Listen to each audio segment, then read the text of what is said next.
All right, guys, welcome back to Strong Successful Male. So for today, I'm going to be going over an article titled Boys Will Be Boys, The Negative Effects of Traditional Masculinity. So I'm sure you can imagine where this article is going to go here.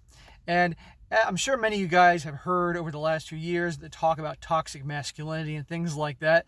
And unfortunately, putting a lot of traits that are considered good associated with men and being strong and so forth, putting it in a negative light. And once again, you can thank the you-know-what movement for things like that and so forth. And this article is going to, by the way, is written by a woman. And also, it comes from the perspective of a psychologist. And basically, where he's talking about, obviously, he puts a negative light on a lot of these things that are traditional behaviors with boys growing into men. And so I'm going to share my very truthful opinion on these things. And this is the direction that things have gone.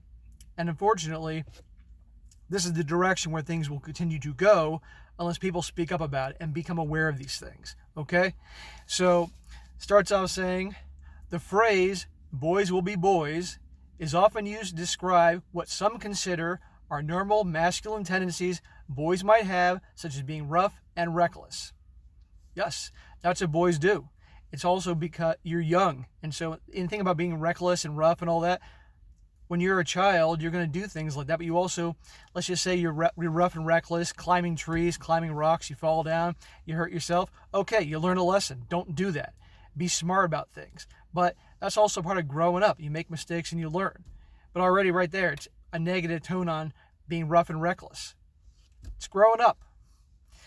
Dr. Tyler Sasser, a psychologist in Seattle's Children's Psychiatry and Behavioral Medicine Clinic, believes these characteristics of what society deems as masculine can often reflect unhealthy and sometimes risky behaviors. Well, who is to say what is healthy? What is to say is risky? Again, part of being a boy is that boys generally take risks. And they do sometimes boneheaded things, but they learn their lessons. That's being what a boy is. Okay? You're going to take that away from being boys? I turned out fine. And believe me, I did a lot of boneheaded things when I was a kid, and so did my friends. They're fine too. In Western culture, and this guy is being quoted here, he says, in Western culture, boys and men are expected to be competitive, tough, and dominant, Sasser says. The term traditional masculinity labels these expectations, meaning boys and men need to be stoic and suppress emotions they experience other than anger. Okay, so let's go back here. He talks about being expected to be competitive, tough, and dominant. All right, so early on you learn to be competitive because we live in a competitive world, in the workplace and so forth. And you need to have that drive in you to succeed, to continue to do well. You can't have this idea that, hey, I'm just going to show up for work, do nothing, get paid, take my paycheck home and so forth, and things like that, and not have to do anything, no responsibility and so forth. You need to compete to continue to do well, to maintain that position, and also depending on who you're working for, especially in the private sector, all companies compete with others. All businesses compete with others. So you have to have that drive to be successful so that your company or firm, or even if you're in business for yourself, will continue to flourish and grow. All right? So you learn early on to be competitive, to give you that drive to do things like that as an adult. However, if you're in the culture, what we've been in for the last 20, 25 years, where all the kids get a trophy and things like that, you know, they're in a sporting event, and whether you win or lose, you simply just get a trophy or a participation trophy. What lesson does that teach? It shows that you don't have to do anything and still you're going to get your prize and trophy. These are bad lessons. So there's nothing wrong with teaching boys to be competitive. Now, if they're being competitive in a harmful way that physically hurts somebody, like you don't want boys playing soccer, and when the referee isn't looking, he kicks the one kid in the ankle, that's wrong. Okay? But to be competitive, that's a good thing. Next one, he criticizes being tough. Well, I got news. Unless this guy's been living a sheltered life his whole existence, life is tough. Life is hard. And you need early on to learn to be tough. Look at what we're in right now. Nobody saw this coming before January, December this year, right? You got to be tough because life is tough. And you're going to have situations in life that you're going to need that toughness for yourself, for your family, for those that depend upon you. So you need to learn this toughness early on. Next one, he criticizes dominant. Now, you want to be strong and tough and have a dominant take charge personality. That is often associated with the strong alpha male types. Now, when I say dominant, it doesn't mean you have to be a jerk about it, but you want to have that characteristic. That's what leaders have. All right. And by the way, all these three traits, for those of you guys who are into dating and relationships and things like that, these are traits that most women find very attractive in men, most feminine women. Okay? It's been proven about this. And what's interesting is that excuse me. What's interesting is that you have this guy here, and what we're going through right now is putting a negative spin on these traits and calling it toxic and things like that. But these traits, guess who's being taught these traits early on? Girls. Girls are being molded and conditioned to be competitive, to be tough, to be dominant. So why is it bad for boys to be molded in this way, but it's not bad for girls? You have to ask that question. And where does that come from? So I think what this guy's saying is nonsense. You can condition boys to be competitive and tough and dominant, but you can do it in a way that through being a good role model as a parent or an uncle or grandpa or whatever, but not being abusive, not being a bully. We don't want to produce bullies and abusive people, but in terms of these traits that can help a boy become a man and have a good life and be prepared for a tough world, these are important things. All right, so anyhow, he goes on to say, recent research shows that these beliefs associated with traditional masculinity often lead to harmful behaviors towards themselves and others. Statistically, suicide and violent crimes disproportionately affect men. They are 4 times more likely to die of suicide than women, commit nearly 90% of violent crimes in the United States, and represent 77% of homicide victims. Okay, let's just say these statistics are accurate. It doesn't mean that boys growing up being rough and reckless and learning to be competitive, tough, and dominant are going to go out and do these things. Okay, you're going to have people in this world that are going to be, in terms they talk about violent crimes and things like that. Unfortunately, you're going to have some wackos in this world. That's just how it is. I don't want it to be that way. I'm not justifying it, but it's going to happen. And frankly, because there are going to be wackos in this world, you need to have men that are strong and tough and dominant to deal with people like this. If they're all weak, who's going to deal with them? It's a good question to ask. They are also overrepresented in a variety of psychological and social problems, including among school children with learning difficulties and behavioral problems. Well, a lot of times the kids that have behavioral problems, honestly, it's not about those things you're putting a negative context on. A lot of the kids, sometimes the boys are bored. A lot of times the boys are really smart, but they are bored and things are too slow for them, but they may have some kind of learning disability. So address that. Don't just, again, make it negative that the boys are being rough and reckless and competitive and things like that. A lot of times the boys are bored or they learn in a different way. All right? It's not because of those traits. He goes on to say, and the psychologist is being quoted here, in my practice, I work in a specialty, attention deficit hyperactivity disorder, ADHD clinic. Sasser says ADHD disproportionately affects boys.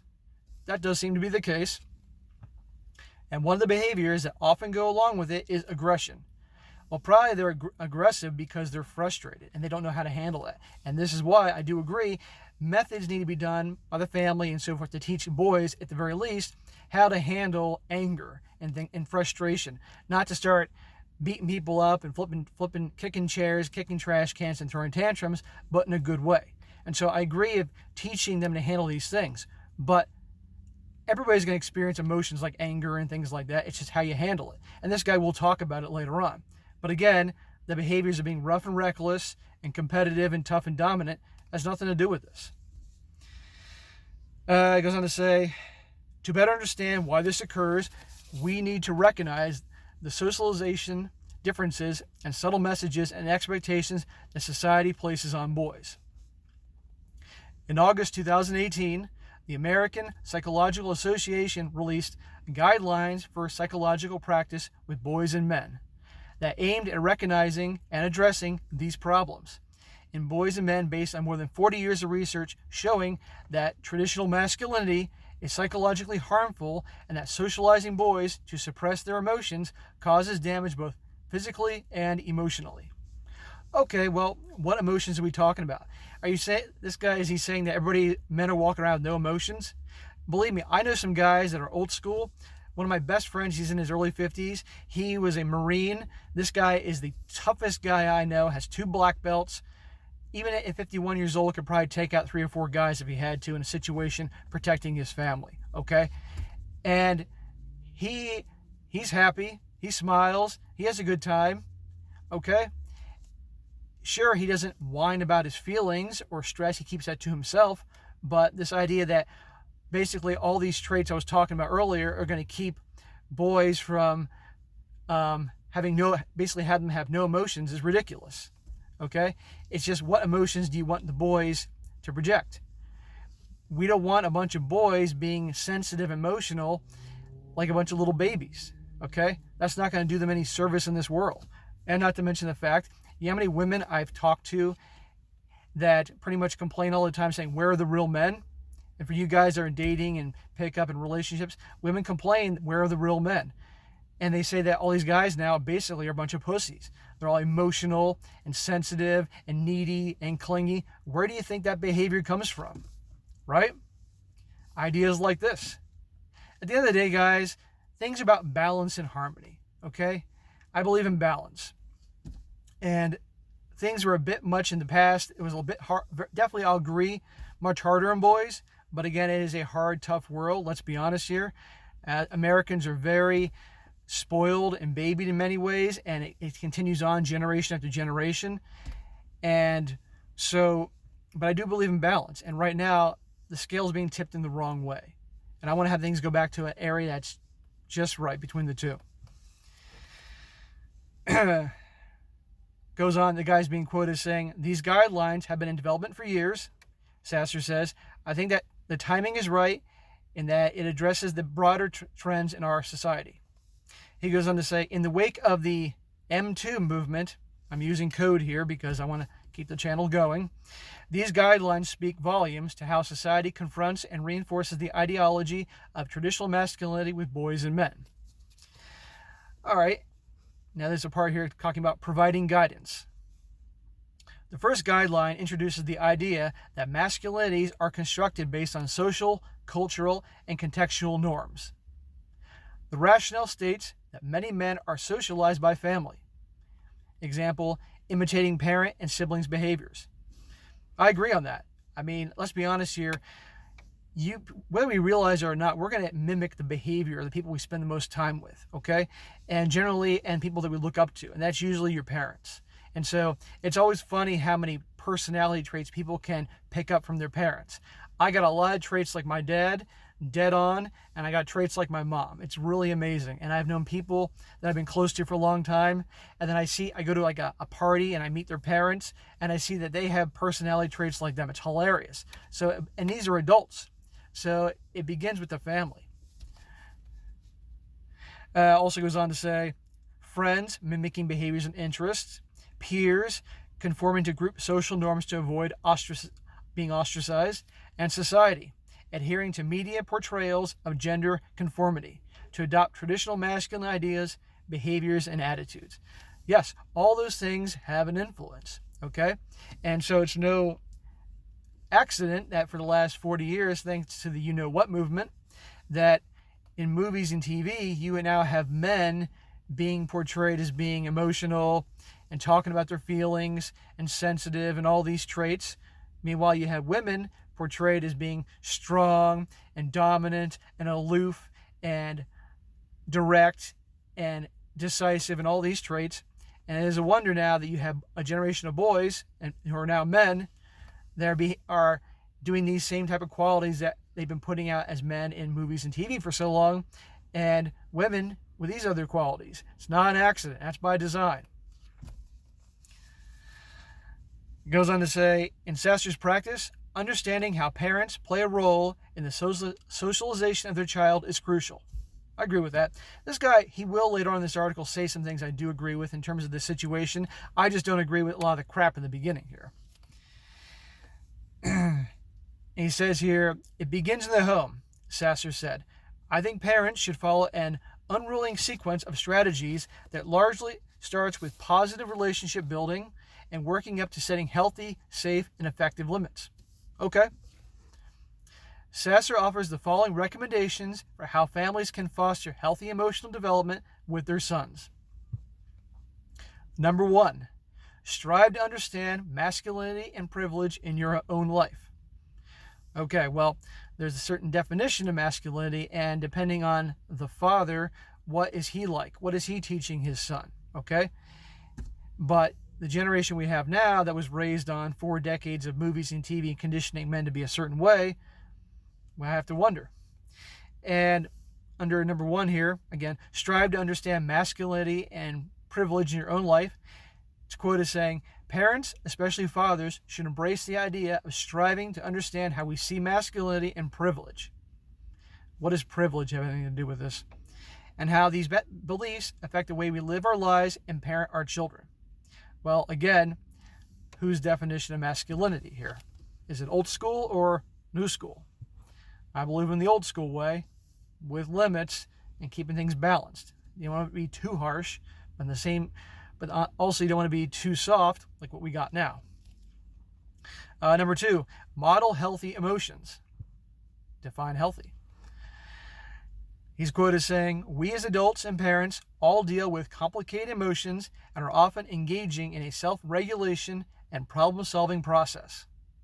Articulating our own emotions out loud when we are going through challenging situations in developmentally appropriate ways, we are able to model emotional awareness and help our children understand that they are not alone in having strong emotions. I'm okay with that to a point, but we don't want to condition our children, particularly boys, to go around like these little baby Mr. Rogers talking about their feelings all the time. Okay, they can express certain things, but not in a harmful and destructive way. There's a difference here. Number 3, explicit teaching. He's quoted as saying, parents should teach their children how to label and accept their challenging emotions. Coach them in practicing calming down strategies and work with them through the problem-solving process. Okay, I'm okay with that. At the end of the day, Sasser encourages parents to keep in mind that they are the ones in charge of building strong emotional foundations for their children. Again, parents are the biggest role models for the kids, whether the kids like them or not. That's just how it is. Final quote here, finishing the article, he says, all children are deserving of care, Sasser says. For boys especially, creating healthy limits and teaching them kindness is key in setting them up for success in life. Hey, I'm totally down for teaching your kids to be kind and to be good, positive people. Don't get me wrong there. I'm all for that, because the last thing we need is raising a bunch of bullies and abusers and things like that. Nobody needs that. The world does not need that in any way, shape, or form. But guess what? They're going to be there. It's going to happen. Life is hard. The world's tough. That's just how it is. So back to the beginning, when they put a negative light on things like being competitive, tough, and dominant, and reckless behavior, boys are going to be boys. Let them be little boys and do boneheaded things. I've done them. I'm sure all of you guys watching me have done them. That's all right. It's how you learn. You know, you do something when you're younger, you injure yourself, but not too bad. You learn, don't do that. You know, I mean, how many kids when they were younger were told, don't touch the stove with the burner? And the boy then just does it anyway. Burns his finger, screams bloody murder.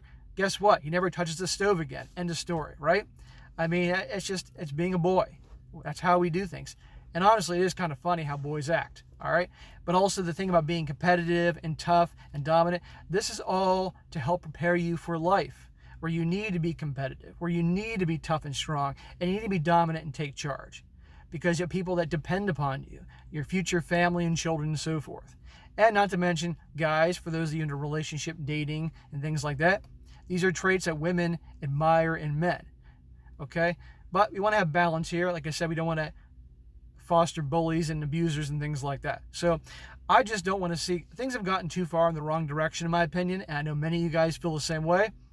And my goal is to help try to bring awareness to these things and develop a good, healthy balance. That's it. Okay? So, all right, guys, that's it for today. Long article. Be sure to comment down below. Let me know what you think about this. And be sure to like the video, share with your friends, and subscribe. And I will talk to you next time.